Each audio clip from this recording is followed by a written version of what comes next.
নমস্কার বন্ধুরা, কেমন আছো সবাই? আশা করি সবাই ভালো আছো। ড্রিম শিফট হবে তোমাদের সবাইকে স্বাগত। বন্ধুরা, চলে এসেছি নতুন একটা ভিডিওতে। আর বন্ধুরা, আজকে যে ভিডিওটা করতে যাচ্ছি সেটা আপনারা হয়তো থাম্বনেল আর টাইটেল দেখে বুঝতে পারছেন। কেননা আমাকে একজন সাবস্ক্রাইবার বন্ধু বা ভাই বা দাদা, শুভজিৎ মান্না, আমি শাউট আউট করে দিলাম, শুভজিৎ মান্না বলে একজন, তিনি কমেন্ট করেছেন যে বদ্রি পাখির বাচ্চা হওয়ার পরে কীভাবে কি যত্ন নিতে হবে, মানে কি খাবার দিতে হবে, কি মেডিসিন দিতে হবে, সেইগুলো একটু যদি ভিডিওর মাধ্যমে জানাই তাহলে খুব উপকার হয় ওনার। তো আমি এমনি নর্মালি যে ভিডিওগুলো করি সেখানে আমি ট্রিটমেন্ট বা কেয়ার টুকটাক আমি সেগুলো বলে দিই, কিন্তু আজকে তা ওই দাদার জন্যই আমি আজকে ফুল একটা বদ্রি পাখির ওপরেই ভিডিও করব, যে বদ্রি পাখির বাচ্চা থাকলে কিভাবে কি করতে হবে, কিভাবে যত্ন করতে হবে। তো চলুন দেখে নিন আমি কিভাবে কি করি। তো সেটা আপনাদের ভিডিওর মাধ্যমে আমি তুলে ধরছি। তো চলুন। দেখুন বন্ধুরা, আমি সকাল সকাল যে জিনিসটা দিই সব ফুড হিসাবে, সেটা হলো এই ছোলা দিই। দেখুন এইগুলো, এই যে ছোটো ছোটোগুলো, এগুলো আমি এই বড় ছোলাকেই পিষে নিয়েছি। হ্যাঁ, এই বাটির মাধ্যমে, এই যে বাটিতে ভিজিয়ে রাখি সেই বাটির মাধ্যমে বাটি তলা দিয়ে পিষে নিই, কারণ নাহলে গোটা গোটা, এই যেমন গোটা গোটা এগুলো ককটেলকে দেবো। আর এইগুলো আমি জাভা প্লাস বদ্রি সবাইকে দেবো, কারণ আর জাভা বদ্রি এরা এই গোটা ছোলা খেতে পারবে না, এদেরকে এরমভাবে পিষে দিতে হয়। দেখুন ফ্রেন্ডস, আমি এই দেখুন, আমি দেখছেন এই দানাটাকে, এই মানে ছোলাটাকে এইভাবে দিয়ে দিই, ওরা খুব সুন্দর করে পুরোপুরি সার্ভ করে দেয়।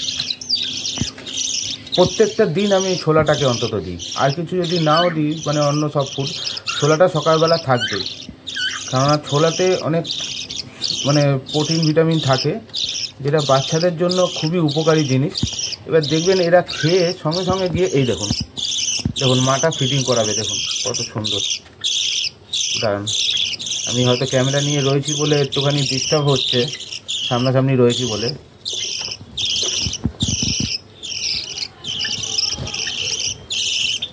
দেখুন এক্ষুনি ফিটিং করাবে। দাঁড়ান, আমি ফিটিং করানোর সময় আমি আপনাদের দেখাবো। কিছুক্ষণ আগেই দেখলেন আপনারা ফিটিং করালো, জাস্ট এই কিছুক্ষণ হলো দিলাম। এই দেখুন, দেখছেন ওই দেখুন বাচ্চারা খাচ্ছে, দেখছেন মুখ নাড়ছে। আমার ভেতরে 6খানা বাচ্চা আছে, ঠিক আছে, 6খানা বাচ্চা আছে, ছয়টা হলুদ কালারের মধ্যেই বেরিয়েছে। এছাড়াও আমি জাভাকে দিয়েছি, এই যে জাভা খেতে শুরু করে দিয়েছে। জাভাকে একটু অল্পই দিই, কেননা জাভাও বাচ্চাদের খাওয়াচ্ছে। ওই দেখুন ভেতরে ঢুকে গেছে, বাচ্চার আওয়াজ পাচ্ছেন? এই তো বাচ্চাকে ফিডিং করানোর জন্য ভেতরে ঢুকে গেছে খেতে, এইখান দিয়ে খেয়ে তার ভেতরে ঢুকেছে। এই যে এবার দেখুন ওই পাখিটা ঢুকবে, কারণ ওই পাখিটার মুখেও খাবার রয়েছে, দেখতে পাচ্ছি আমি। আর ককটেলকেও দিয়েছি, ককটেলও খেতে শুরু করেছে। এই যে তো উনি কাছে আছি বলে একটু ভয় পাচ্ছে। কত সুন্দর ফিটিং করাচ্ছে দেখুন। আমি যেমন সকালবেলা ছোলাটা দিই প্রত্যেক দিন, তো সেইটা প্রথমেই আমি একটা জিনিস বলে রাখি, যে আপনি যদি ভাবেন যে বাচ্চা হওয়ার পরেই শুধু এই সব ফুডগুলো দিতে হবে, তা না। এগুলোকে আগের থেকেই অভ্যাস করাতে হবে পাখিকে, না হলে মানে পাখি এগুলো কিন্তু বাচ্চা হওয়ার পরে যে খাবে তার কোনো গ্যারান্টি নেই, ঠিক আছে। পাখিকে আগের থেকে প্রত্যেক দিন এরকম দিয়ে মাঝে মাঝে দিয়ে অভ্যাস করিয়ে রাখতে হবে, যাতে বাচ্চা হওয়ার পরে পাখি এইভাবে খাইয়ে নিজের বাচ্চাদের বড় করতে পারে। তো শুধু যে ছোলা দিই তা না, মাঝে মাঝে আমি এর সঙ্গে ভাত দিই, শুধু ভাত, ঠিক আছে। আমি কি খাবার দিই সেটা আমি আগের থেকে বলে যাচ্ছি। শুধু ভাত দিচ্ছি, আবার কোনো সময় শুধু চিড়ে দিচ্ছি, আবার কখনো ভাতের সঙ্গে ডিম সিদ্ধ করে সেটাকে ম্যাশ করে ভাতের সঙ্গে দিচ্ছি, ঠিক আছে। আচ্ছা, তারপরে সবজির মধ্যে যদি আমি বলে রাখি, বিনস, গাজর, বরবটি, ক্যাপসিকাম, তারপরে শসা, এইসব আমি সব কিছু দিই ঘুরিয়ে ফিরিয়ে, ঠিক আছে। শাক সবজির মধ্যে আমি পালং শাক, তারপরে সজনে পাতা, ধনে পাতা মাঝে মাঝে দিই, বলবো না আমি প্রায় দিই, খুব রেয়ার ওটা। ধনে পাতা দেওয়া হয় না বলতে পারেন, খুবই কম দেওয়া হয়, কিন্তু দিতে পারেন। ধনে পাতা, থানকুনি পাতা এইসবও দিতে পারেন, ঠিক আছে। তো খাবার আপনাকে ঘুরিয়ে ফিরিয়ে দিতে হবে। আজকে যদি সাপোজ আমি একটা সপ্তাহের হিসাব বলছি, যদি ধরুন সোমবার শুধু ভাত দিলেন, ঠিক আছে, সকালবেলা যেমন ছোলা দিচ্ছেন, সোমবার সকাল ধরুন দুপুর দিকে কি বেলার দিকে ভাত দিলেন, শুধু ভাত দিলেন, তাহলে অন্য কিছু দেওয়ার দরকার নেই, তারপরে যেমন দানা দেবেন। এবার ধরুন মঙ্গলবার শুধু ছোলা দিলেন, সকালবেলা যেমন ছোলা দিচ্ছেন তেমন দিলেন, অন্য কিছু আর দিলেন না। বুধবার ধরুন ভাতের সঙ্গে একটুখানি ডিম মিশিয়ে সেটার সঙ্গে দিলেন। বৃহস্পতিবার ধরুন কিছু শাকসবজি দিলেন, ঠিক আছে। এইভাবে ঘুরিয়ে ফিরিয়ে দিতে হবে। এবার ধরুন শুক্রবারের দিকে ধরুন ভাত ডিম একসাথে যেমনভাবে দিচ্ছেন তেমনভাবে দিলেন, তার সঙ্গে ধরুন সবকটা সবজি মিশিয়ে সেটা করে দিলেন। দেখুন কত সুন্দরভাবে ফিডিং করাচ্ছে, ফিডিং করাতে ঢুকে গেছে, আবার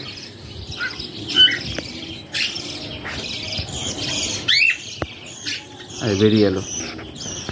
দেখুন জাভা পুরো খেয়ে নিয়েছে বলতে পারেন, জাভা পুরোপুরি খেয়ে নিয়েছে, খেয়ে আবার যাচ্ছে, খাচ্ছে, আর ভেতরে গিয়ে বাচ্চাদের ফিটিং করিয়ে আসছে। আমি বদ্রি বাচ্চাগুলোকেও আপনাদের দেখাবো কত সুন্দর ডেভেলপ হয়েছে বা কত সুন্দর অ্যাক্টিভ রয়েছে বাচ্চাগুলো। আমি এরকমভাবেই জাস্ট টুকটাক যে ঘরোয়া পদ্ধতির যেগুলো খাবার সেগুলোই আমি এগুলো ইউজ করি। তো ফ্রেন্ডস, মোটামুটি আমি যা খাবার টাবার দিই সেটা আপনাদের সঙ্গে শেয়ার করলাম। আর একটা জিনিস, আমি সকালবেলার দিকে অনেক সময় গম ভেজানোও দিই। মানে গমটা কিভাবে ভেজাতে হয়, আমি 24 ঘন্টা আগে ভিজিয়ে রাখি, সেটাকেই যখন দেওয়া হয় এইভাবেই জাস্ট ছোলার সঙ্গে দিয়ে দিই। ওটাকে আর পিষতে হয় না, এমনি দিয়ে দিতে পারি। কিন্তু ওটা জাভা খায় না, এমনি আমি বদ্রিকে দিই, গমটা বদ্রি আর ককটেলকে দেওয়া হয়। তো আপনি গমও দিতে পারেন ছোলার সঙ্গে অল্প করে, ঠিক আছে। ওইভাবে ঘুরিয়ে ফিরিয়ে দিতে হবে। তারপরে আমি যেমন আর একটা জিনিস করি, যেমন ধরুন এই যে গম বলুন ছোলা বলুন, সেটাকে 24 ঘন্টা ভেজানোর পরে বা কয়েক ঘন্টা 8-10 ঘন্টা ভেজানোর পরে সেটাকে মানে জল থেকে তুলে আমি একটা পরিষ্কার সুতির কাপড়ে মুড়ে রেখে দিই, ভিজা কাপড়ে। সেটা যখন অঙ্কুরিত হয়, সেই অঙ্কুরিত দানাটাকেও আমি ছোলা মানে পাখিদের প্রোভাইড করি। ওটায় প্রচুর পরিমাণে ভিটামিন, ক্যালসিয়াম, নিউট্রিশন সব থাকে, ঠিক আছে। তো আমি ওইটার ভিডিও আমি কোনো সময় দেব, যে ওইটা মানে যেটা অঙ্কুরিত ছোলা বা গম সেটা কিভাবে বানাতে হয় বা তৈরি করতে হয় বা কীভাবে প্রোভাইড করতে হয়, সেটা আমি অবশ্যই আপনাদের সঙ্গে শেয়ার করব। আচ্ছা, এবার চলে আসি মানে যেটা দানা, মানে যে পাখিকে যে নর্মাল দানাটা দেওয়া হয় সেটার সম্বন্ধে। দানার সঙ্গে আমি কী মেশাই বা কীভাবে দানাটা প্রোভাইড করি। আচ্ছা, দানার সঙ্গে আমি নর্মালি এটা দিয়ে থাকি, যে শুধু বাচ্চা হলে দিই তা না, নর্মালি এইগুলো দিয়ে থাকি। দানার সঙ্গে এই যেমন আমি এই ধরুন এই কাঙনি দানাটা দিলাম, ঠিক আছে, এই দানা দিলাম। এখন যেহেতু বাচ্চা আছে সেজন্য খাবারটা একটু বদ্রি হিসাবে বেশি দিতে হবে। তার সঙ্গে ধরুন অল্প কিছু ধান মিশিয়ে দিলাম, ঠিক আছে, অল্প কিছু ধান দিলাম। আচ্ছা, এই দেখুন এখানে মিলেট আছে, সব রকম মেশানো মিলেট, দেখুন দেখতে পাচ্ছেন হয়তো, হলুদ, লাল, সাদা, কালো সব রকম মেশানো মিলেট আমি অল্প করে কিছু দিয়ে দিলাম, ঠিক আছে, অল্প করে কিছু দিয়ে দিলাম। আচ্ছা, এটা দেখুন ক্যানারিও আমি দিই অল্প করে, সব অল্প অল্প করে দেবো, বেশি দেওয়ার দরকার নেই, সব অল্প অল্প করে ক্যানারি দেওয়া। অনেকে তো বদ্রিকে এত ভালো খাবার দেয়ও না, কিন্তু আমি দিই, কারণ আমার এটা শখের জিনিস, ঠিক আছে। আমি তো কোনো ব্রিডার না, আমি অনেক ভিডিওতেই বলেছি আমি কোনো ব্রিডার না, তো আমি এটা শখে করি, সেই জন্য আমি এদের ভালো খাবার প্রোভাইড করার চেষ্টা করি, ঠিক আছে। দেখুন সব রকম দিলাম, তার সঙ্গে অল্প একটুখানি ব্ল্যাক সিড দিয়ে দিলাম, এই একদম অল্প ব্ল্যাক সিড দিয়ে দিলাম। যেহেতু এখন বর্ষাকালের সময়, মাঝে মাঝে ওয়েদার চেঞ্জ হয়ে যাচ্ছে, ঠান্ডা ওয়েদার, সেই জন্য একটুখানি হালকা ব্ল্যাক সিড দিলে কী হবে, ওদের যদি ওদের প্রয়োজন হয় ওরা খাবে, ঠান্ডাটা লাগবে না, সহজে শরীর গরম থাকবে। তো এই হলো আমার সিড মিক্স, এর থেকে আমি বেশি কিছু দিই না। আপনাদের চোখের সামনে আমি দেখিয়ে দিলাম, অল্প একটু এই দানা, এই যে কাঙনি দানা, অল্প একটুখানি ধান, একটুখানি সব রকম মেশানো মিলেট, একটু ক্যানারি, একটুখানি এই ব্ল্যাক সিড, এই হলো আমার দানার দিকের খাবার, ঠিক আছে। এর বাইরে আমি কিন্তু কিছু প্রোভাইড করি না সাধারণত।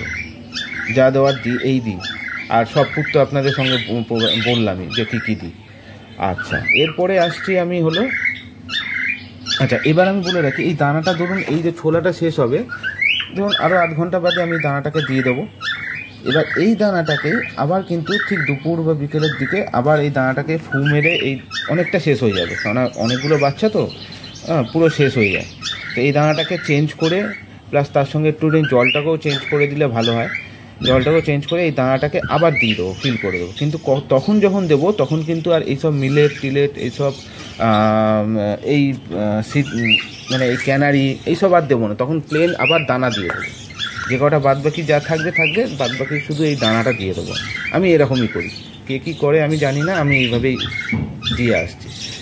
ওষুধের মধ্যে আমি শুধুমাত্র 2-1 বার নিওপেপটাইন ইউজ করেছি। এছাড়া আমি কোনো মাল্টিভিটামিন বা লিভ 52 বা যেসব অন্য কোনো ওষুধ আছে সেগুলো আমি কিন্তু পাখিকে দিইনি। আমি শুধু বদ্রির ক্ষেত্রে বলছি, আমি অন্য পাখির ক্ষেত্রে কিন্তু যাচ্ছি না আপাতত, ঠিক আছে। আমি অন্য পাখিকেও দিই না। ওষুধ আমি খুবই কম ইউজ করি, ঠিক আছে।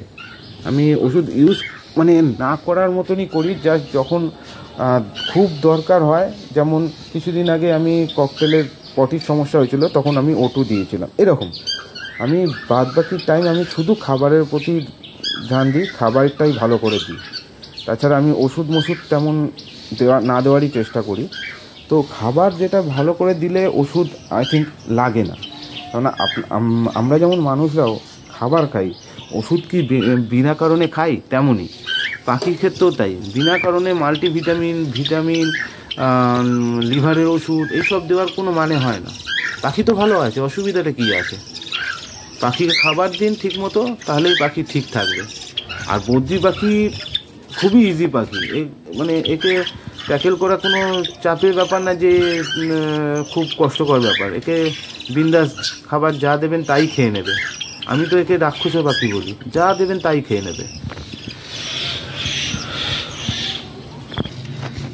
দেখুন কতখানি খাবার খেয়ে নিয়েছে, মোটামুটি সবাইকে ফিডিং করিয়ে দিয়েছে, সবাই চুপচাপ এখন। আচ্ছা, এবার আমি বাচ্চাগুলোকে একবার বের করে আপনাদের দেখাবো কিরাম কি আছে। দেখুন বন্ধুরা, আমি হাঁড়িটাকে বার করে নিচ্ছি একদম। দেখছেন বাচ্চার হেলথ, দেখছেন কত ভালো রয়েছে। এইটা হলো সব থেকে ছোটোটা, এই যে পুচকুটা। জাস্ট এই খাবারের ওপরেই আমার বাচ্চাগুলো রয়েছে, আমি কোনো মেডিসিন ইউজ করিনি। আমি আবার বলছি, ঠিক আছে। শুধুমাত্র 1 কি 2 বার আমি নিওপেপটাইন ইউজ করেছিলাম, যখন আমি সব ফুড ডিম দেওয়ার চেষ্টা করেছিলাম, ডিম দিয়েছিলাম, তখন আমি সব ফুডের সঙ্গে ওই নিওপেপটাইনটা কয়েক ফোঁটা মিশিয়ে 2-4 ফোঁটা সেটা দিয়েছিলাম, যাতে ওদের হজমের কোনো প্রবলেম না হয়। আর আরেকটা জিনিস, বাচ্চা থাকলে বা যখনই হোক পাখির জায়গাটাকে আপনার পরিষ্কার রাখতে হবে। দেখুন আমার জায়গাটা কিন্তু মোটামুটি পরিষ্কার। আর হাঁড়িটার দিক থেকে বলছি, হাঁড়িটা কিন্তু আমি এত পরিষ্কার রাখিনি, এটা এদেরই কাজ। এরা খুবই পরিষ্কার রাখে, একটু ময়লা হলে এরা খাঁচার মধ্যে সেটাকে ফেলে দেয়। আমি আবার এই ব্রাশ দিয়েই, এই যে ব্রাশ রাখা রয়েছে আমার সাইডে, এই ব্রাশ দিয়ে সেই পটিগুলোই দেখুন আমি পরিষ্কার ছিল। আবার একটা ওই যে দূরে দেখতে পাচ্ছেন পটি পড়ে আছে, পটির টুকরো, তো ওরকমই ওরা ফেলে দেয় অটোমেটিক, ওরা নিজেরাই পরিষ্কার করে নেয়। তো বাচ্চাগুলো হেলথ দেখুন কত সুন্দর। আমি দেখছি 1-2 বার করা যায় কিনা। হায় দেখুন বন্ধুরা, এটাকে বার করে নিয়েছি, দেখছেন হেলথ দেখুন। 1 মাসও হয়নি হয়তো, দেখুন কত সুন্দর গ্রোথ হয়েছে, দেখছেন। শুধুমাত্র খাবারের ওপরে, অন্য কোনো কিছু না। প্রত্যেক কটা বাচ্চার হেলথ দেখুন। এই দেখুন কামড়াচ্ছে, দেখুন আমাকে।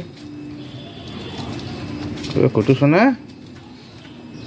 কটু শোনা।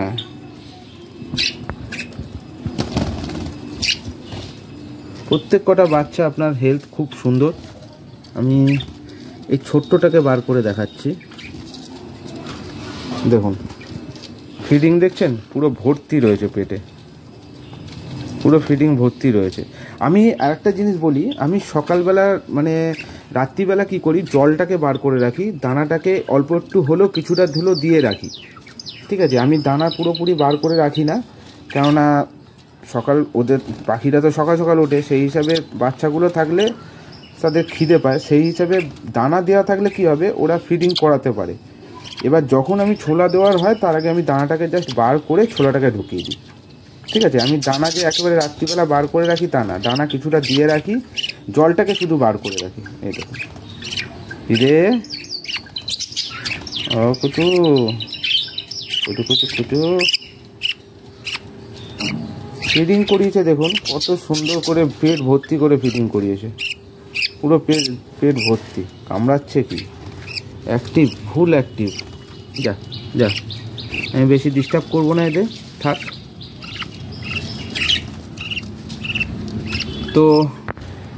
তো আপনারা বুঝে গেলেন যে কিভাবে কি করতে হবে, জাস্ট খাবারের ওপরেই সব কিছু।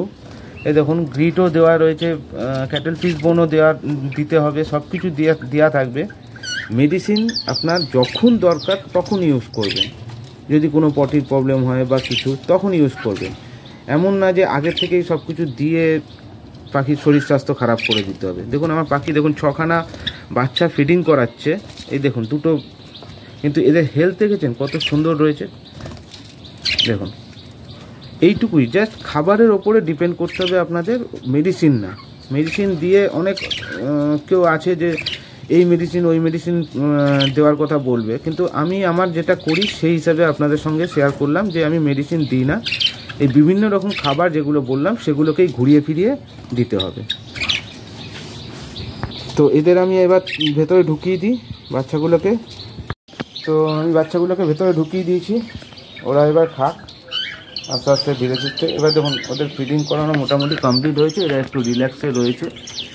ঠিক আছে, তো আমি যা যা করি অন্তত বদ্রি পাখির দিক থেকে আমি সেটা বললাম, মোটামুটি এই সিস্টেমই আমি ইউজ করি সব পাখির ক্ষেত্রেই।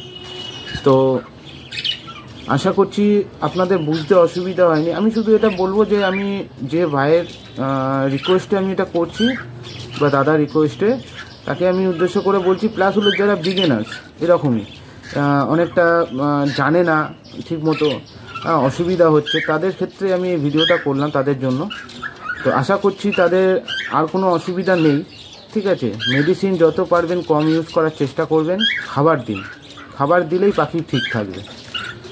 তো ভিডিওটা ভালো লাগলে অবশ্যই একটা লাইক করবেন, কমেন্ট করবেন, শেয়ার করবেন। আর চ্যানেলে যারা নতুন আছেন তার চ্যানেলটাকে সাবস্ক্রাইব করে পাশে থাকা বেল আইকনটাকে প্রেস করে দেবেন, যাতে নতুন কোনো ভিডিও দিলে আপনারা আপনাদের মোবাইল বা কম্পিউটারে সেটা নোটিফিকেশান হিসেবে পেয়ে যান। তো আজকের জন্য এটুকুই বন্ধুরা, টাটা।